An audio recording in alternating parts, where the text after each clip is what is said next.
శంకరన్న చెప్పినట్టు ఈ రాష్ట్రంలో దేశంలో మన ప్రధాన శత్రువు అయిన ఒక భారతీయ జనతా పార్టీ తప్ప మిగతా అన్ని పార్టీలతోని దళితులకు సంబంధించిన అన్ని సమస్యల పట్ల మనం పనిచేస్తామన్నమాట వాస్తవం.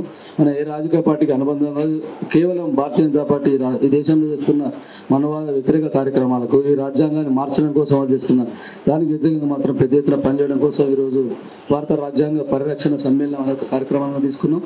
అయితే ఇంతకుముందు అన్న చాలా సమస్యల్ని అంటే ఎన్ని చేసినామంటే వాస్తవంగా కరోనాలో కూడా పెద్దలు గౌరవనీయ మాజీ కలెక్టర్ గోపాలరావు గారు ఇచ్చిన వాటిని వరంగల్ జిల్లాలో అనేక ప్రాంతాల్లో చుంచురాజేందర్ నాయకత్వంలో సురేష్ గారితో తీసుకొని మన అక్కల్ని కూడా నిజంగా కూడా అప్పుడు కరోనా బాగా వేవ్ ఉన్న కార్యక్రమంలో అదే పాపం రాజేందర్ కూడా కరోనా వచ్చిన కార్యక్రమం చాలా మంది తెలుసు మన వాళ్ళకి. అంటే వాటిని అన్నింటినీ కూడా మనం తట్టుకొని చేసిన సందర్భం. అలాగే ఇంతకుముందు అన్న చెప్పినట్టు అనేక కార్యక్రమాల్లో మనం ముందుంటున్నాం, కానీ కొంత ఆర్థికంగా వెనుకబడ్డగా సహజం. ప్రజా సంఘాలు అంటే కొంత వెనుకబడ్డమాట వాస్తవం. అయినప్పటికీ మనం ఈ సంస్థను కాపాడుకోవడం కోసం ఇంకెన్నో కార్యక్రమం చేసి ఉంటుంది. ఈ సమ్మేళనం తర్వాత సాయంత్రం మనం రాబోయే దేశంలో రాష్ట్రంలో రాబోయే అనేక కార్యక్రమాల పట్ల ఒక ప్రణాళికల నివేదికను ఏర్పాటు చేసుకోవడం జరుగుతుంది. ఇప్పుడు మన ముందు ఈ మహాసభలకు ఇచ్చేసిన సామాజిక కార్యకర్త చాలా కాలం పాటు మన టీబీఎఫ్ గండగా ఉంటున్న అక్క సజా అక్క గారిని సముద్దేశించి మాట్లాడాల్సింది కోరుతుంది.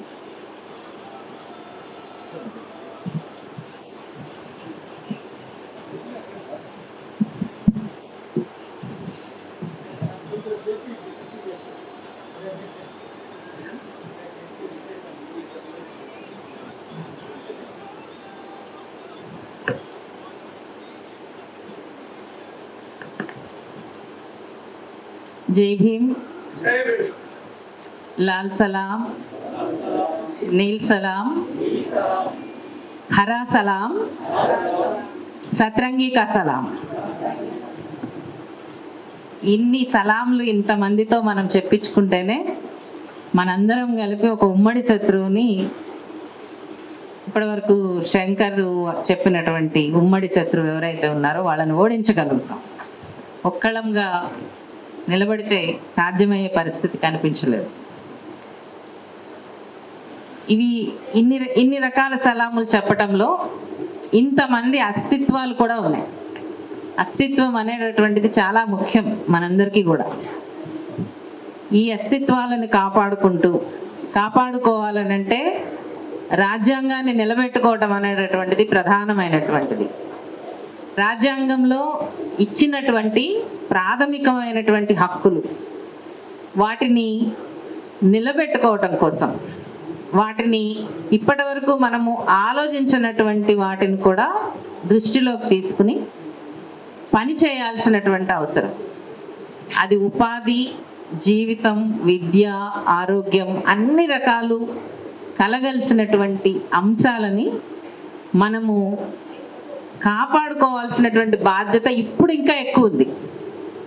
రేపు 4వ తారీఖున మనం ఎటుంటాము అనేటటువంటిది, మన ప్రయాణం ఎట్లా ఉంటుంది అనేటటువంటిది రేపు 4వ తారీఖు తెలుస్తుంది. ఊపిరి పీల్చుకుని కొంచెం పని చేయగలుగుతామా, లేకపోతే మళ్ళీ ఊపిరి బిగబట్టి మళ్ళీ పని చేయగలుగుతామా అనేటటువంటి టెన్షన్ అయితే అందరికీ ఉన్నది. కానీ టెన్షన్ ఉన్నా ఏమున్నా లేకపోయినా కానీ మనం పని చేయాల్సినటువంటి రంగం అనేటటువంటిది మాత్రం ప్రజారంగం. ప్రజలతో పనిచేయటము, ప్రజలతో కలిసి ప్రజల అంశాల మీద పనిచేయటం అనేటటువంటిది ప్రధానమైనటువంటిది. అందులో ముఖ్యమైనటువంటిది దళిత బహుజన్ ఫ్రంట్తో నేను కలిసి పనిచేస్తున్నటువంటి సందర్భంలో మేము కేరింగ్ సిటిజన్స్ కలెక్టివ్గా చంద్రకుమార్ గారిని వేదిక మీదకి రావాల్సిందిగా కోరుతున్నాం.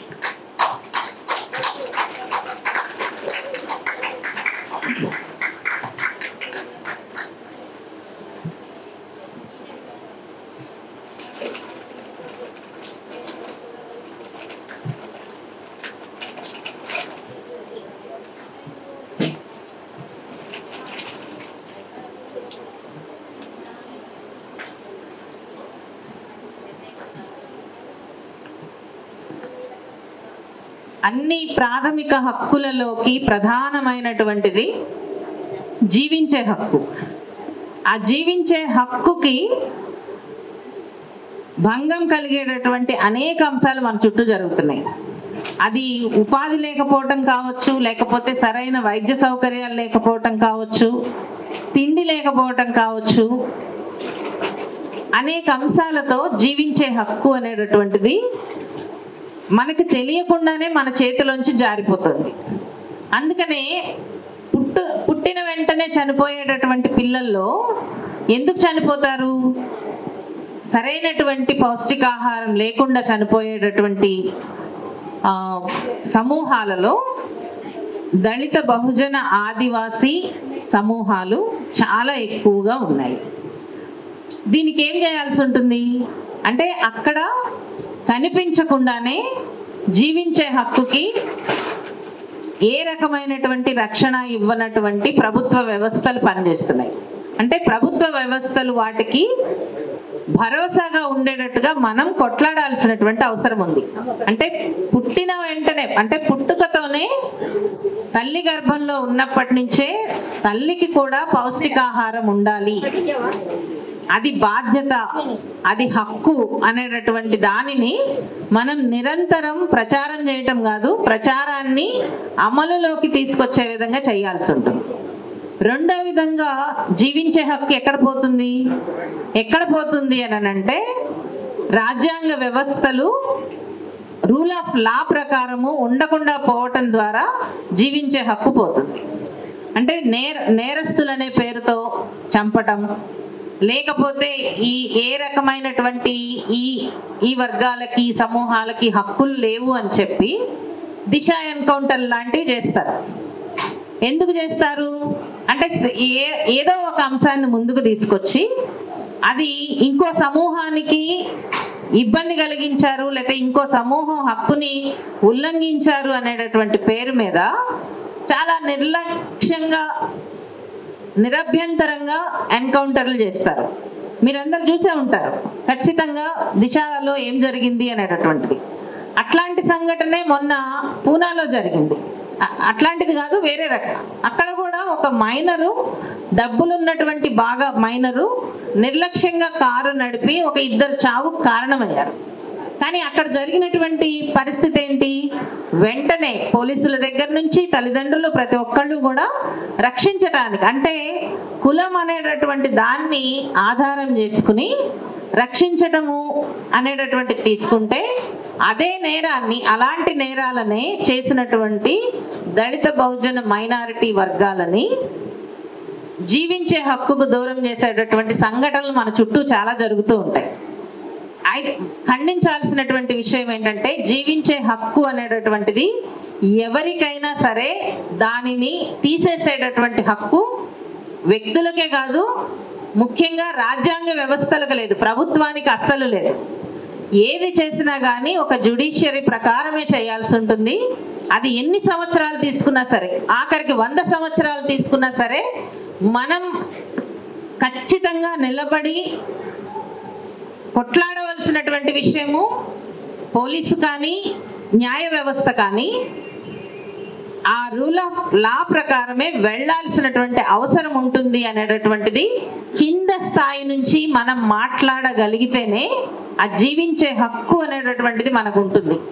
మనల్ని ఎవరు ఏమీ చేయట్లేదు, మనల్ని కాదు కదా మనం తప్పు చేయలేదు అనుకోవద్దు. ఎక్కడిని ఎంత కింద స్థాయి నుంచి మన నినాదం గనక గట్టిగా ఉంటేనే ఆ రకమైనటువంటి ప్రాథమిక హక్కులకి రక్షణ కలిగేటటువంటి అవకాశం ఉంటుంది. కేవలం ప్రభుత్వం మాత్రమే హక్కులని అమలు పరిచేటటువంటి బాధ్యత ఉంటుందని అనుకోవద్దు. ప్రభుత్వం అమలు పరచాలి అని అంటే, వ్యవస్థలు పనిచేయాలి అని అంటే కింది స్థాయి నుంచి సమూహాలు ప్రశ్నించటం, మాట్లాడటం, కలిసికట్టుగా కదలటం అనేటటువంటిది చాలా ముఖ్యమైనటువంటిది. ఆ కార్యాచరణ మనందరం కలిపి తీసుకోవాలి. ఆ కార్యాచరణలో ఇన్ని సంవత్సరాల నుంచి పనిచేస్తున్నటువంటి దళిత బహుజన ఫ్రంట్ మరింతగా ముందుకు వెళ్ళాలని చెప్పి, మరింత షార్ప్గా పని చేయాలని, ఇంకా ఇంకా బస్తీలలోకి, హైదరాబాదే కాదు ఇంకా అన్ని జిల్లాల్లో కూడా వెళ్ళాలని చెప్పి, ఆ హక్కుల కోసం నిలబడాలని చెప్పి, నిలబడుతుందని చెప్పి నమ్ముతూ, కోరుకుంటూ నాకు ఈ అవకాశం ఇచ్చినందుకు ధన్యవాదాలు.